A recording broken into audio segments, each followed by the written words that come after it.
He betrayed my sister, stole everything. But I took it all back. True Reddit story. What would you do if the man your sister trusted for 10 years betrayed her, stole everything, and laughed as she broke? This is my true Reddit-style story of betrayal, family loyalty, and calculated revenge. He left her penniless and alone, but I refused to let his lies stand. Piece by piece, I uncovered his empire of deceit, hidden offshore accounts, secret purchases, and a mistress who thought she was untouchable. He believed he was safe. He wasn't. This video tells how betrayal collapsed into justice, how arrogance destroyed itself, and how silence can be sharper than rage. If you've ever been betrayed, underestimated, or pushed aside, this story will strike a nerve. Stay until the end. You won't forget it.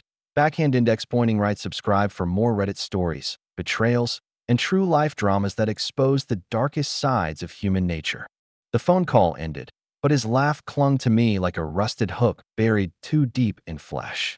I stood in the rain outside the women's shelter, watching the fluorescent light spill across cracked pavement like a wound bleeding open onto the night. My jacket was soaked, heavy, but I hardly felt it. My mind was replaying the sound of that laugh. Low, cruel, the laugh of a man who thought he had already won. Inside, behind the steel doors and the weary staff, my sister lay curled on a narrow cot, her arm bound in cheap plaster, her body trembling under a blanket that smelled faintly of bleach and old fear. When I walked in earlier, she hadn't even looked at me. That's what shame does. It builds walls taller than pain. She's your problem now, he had said, right before hanging up. Those words, and that laugh, stayed with me in the rain. A part of me wanted to smash the phone against the wet brick wall, to feel it shatter the way he had shattered her life. But I didn't. Anger wasted too quickly is like fire poured on stone. It burns bright, then dies cold. No, I had learned long ago to hold my anger until it could see so I leaned against the wall and let the water soak into my skin. Let it remind me that the cold, the ache, the fury, they didn't matter. What mattered was how calm I felt. Because men like him, men who laugh while others bleed, always leave trails. And I had followed trails through darker places than this that I closed my eyes and pictured his world. The polished yacht rocking in a marina, the glass of bourbon sweating on mahogany, the mistress with expensive jewelry draped across his arm. Then, I pictured my sister's swollen face, the emptiness in her eyes, the way her voice trembled when she whispered that he took everything. One image erased the other. When I opened my eyes, I knew this wasn't grief anymore. This was work. The next morning, I sat beside her cot as the shelter filled with the quiet hum of breakfast trays and whispered conversations. She didn't speak, but silence has its own language. She was broken, and not just her arm. At one point, when the staff had left us alone, her lips barely moved. He took everything. The words were fragile, like glass about to shatter. I didn't answer. Not then, because she didn't need promises.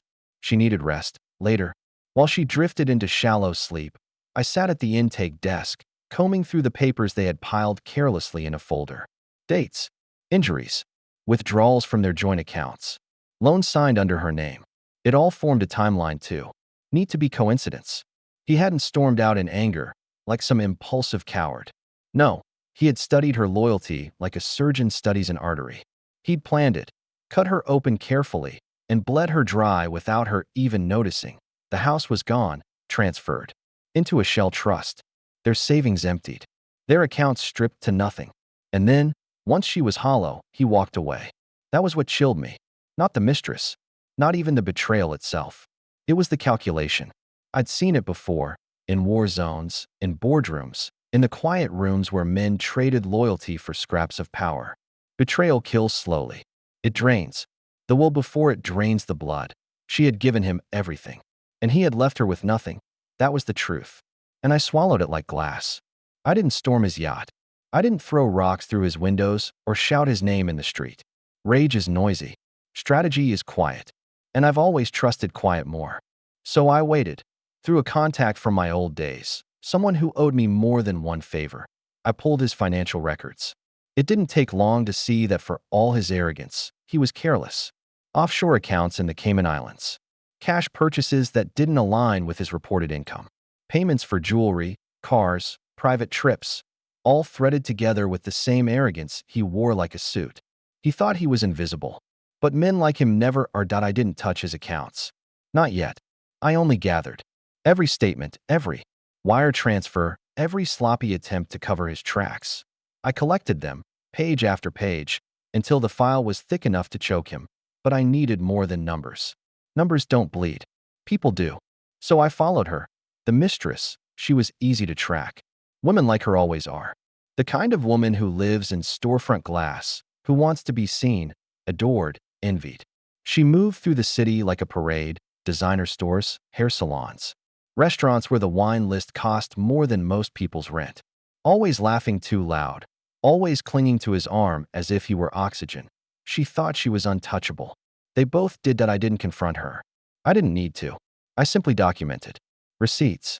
Photos. The way she signed for packages delivered to an address that wasn't hers but tied back to one of his shell companies. Phone records that linked her number to calls made from his office after midnight. Every breadcrumb she dropped, I picked up. Piece by piece, I built a mirror sharp enough to cut. A mirror I would place in his hands when the time was right. The night I first saw his yacht up close, the marina was quiet, lit by the faint hum of dock lights. The boats sat in neat rows like sleeping giants, their hulls rocking gently against the water. It stood out instantly, gleaming white, polished. To excess, its name etched in gold across the side like a monument to vanity. That I walked past it twice, slow, careful, just another man out for air. The hollow knock of water against its sides echoed like a warning. I didn't touch it. Not yet. I wasn't there for spectacle. I was there to see him in his element. And sure enough, just past midnight, he appeared.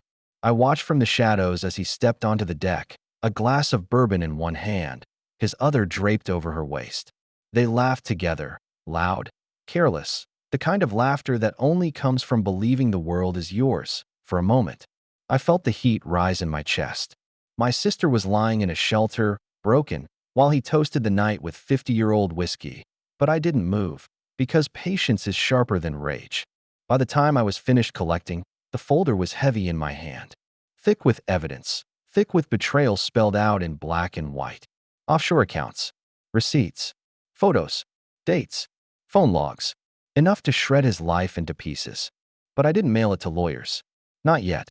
That would be too clean. No, he needed to see it first. He needed to see the fire before it burned him. So I waited on the dock the next evening, my coat zipped high against the wind, the folder tucked under my arm. When he spotted me, he froze for just a second. His grin faltered, like he'd seen a ghost. Maybe he had. He tried to play it cool. Thought you'd be too busy playing hero, he sneered. His voice carried that same oily confidence. But I caught the edge beneath it. He was nervous. He knew. I didn't answer. I just held out the folder. He snatched it, flipping it open without care, expecting, perhaps, empty threats. But then the color drained from his face. First came annoyance, then disbelief, then panic. Every page hit him like a strike. Every receipt, every bank transfer, every photo of his mistress in places she shouldn't have been. A mirror of his sins too sharp to look into. His hand shook as he turned the last page. He looked up at me then, waiting, for anger, for shouting, for a fist. But I gave him nothing. Silence is heavier than rage. And in that silence, he drowned. I leaned closer, my voice steady, flat. You didn't just break her. You built the fire and left her inside it. Now every lawyer in this state will know your name. Every creditor, every investor. You're already finished. You just don't feel the flames yet. His mouth opened, but no words came. His mistress shifted nervously beside him, her eyes darting between us. She knew. I straightened, tucking my hands into my pockets. She doesn't have to chase you. I already caught you. And I turned, leaving him with the folder trembling in his grip, the weight of his empire collapsing page by page. Behind me, his voice cracked, calling after me, desperate. But it was useless. His world was already collapsing inward. I had simply handed him the mirror. The rain came harder that night, beating against the windows of the shelter like fists. My sister stirred in her cot, half awake, whispering words that broke like glass in her throat. He took everything. I sat beside her, watching the rise and fall of her breath. I didn't tell her what I'd done. She didn't need details. She needed rest, warmth, hope. My revenge wasn't for me. It was for her, but vengeance, when it comes, doesn't arrive like a lightning bolt. It crawls. First, quiet, patient, and then it detonates. It started with whispers in the business pages. A note about unexplained financial inconsistencies in his company's reports. Then, within a week, louder headlines, CEO's offshore accounts under scrutiny. Investors flee as acquisition. Deal raises red flags. The folder I'd given him hadn't stayed in his hands. It had traveled to lawyers, to regulators, to creditors. Not by accident. I had made sure of that. Soon, his accounts were frozen. His name filled court filings. Journalists camped outside his office, microphones stretched like bayonets. His mistress vanished from public view, her Instagram wiped clean as though she had never existed. He called me twice. I didn't answer. 2 weeks later, I stood in the back of a courtroom as he faced the board he had once commanded. No bourbon now, no silk ties. Just sweat on his collar and eyes that flicked desperately from face to face. Searching for an ally that no longer existed, the evidence I'd compiled was entered into record. Offshore accounts. Shell trusts. The acquisition deal he had buried in fine print. The one that tethered his personal assets to catastrophic losses. Every detail laid bare. He tried to speak. His voice cracked. It's a misunderstanding. He said, temporary mismanagement. We'll recover. But no one listened. The chairman, gray and calm as stone, leaned forward. You've hollowed this company out. You've gambled with lives. And now we all pay for it. And just like that, the vote was taken, unanimous. Adrian was stripped of his position. His accounts seized. His assets liquidated. His empire turned to dust before his eyes. When I left the courthouse, the cameras turned to me. Flashbulbs popping, voices shouting questions. Who are you? Why are you here? What's your connection to him? I didn't answer. My silence was enough. Back at the shelter, my sister looked up from her cot as I entered. Her face was still pale, but there was color now, faint pink returning to her cheeks. Did you talk to him? She asked softly. I did, I said, and I brushed a strand of hair from her face. He won't hurt you again. Her eyes glistened. She didn't press further. She didn't need to. That night, she slept deeply for the first time in months. I am not a lawyer. I am not a cop. I am not even a hero. My name is Daniel Ward. I am simply a brother who knows that betrayal eats itself alive, and all you need to do is hold up the mirror. Don't forget to subscribe and leave your comment. I share new stories every day, stories of betrayal, justice, and the strength found in the darkest places. And if you have a story of your own, write it in the comments. Maybe your voice will be the next 1,000s we'll hear.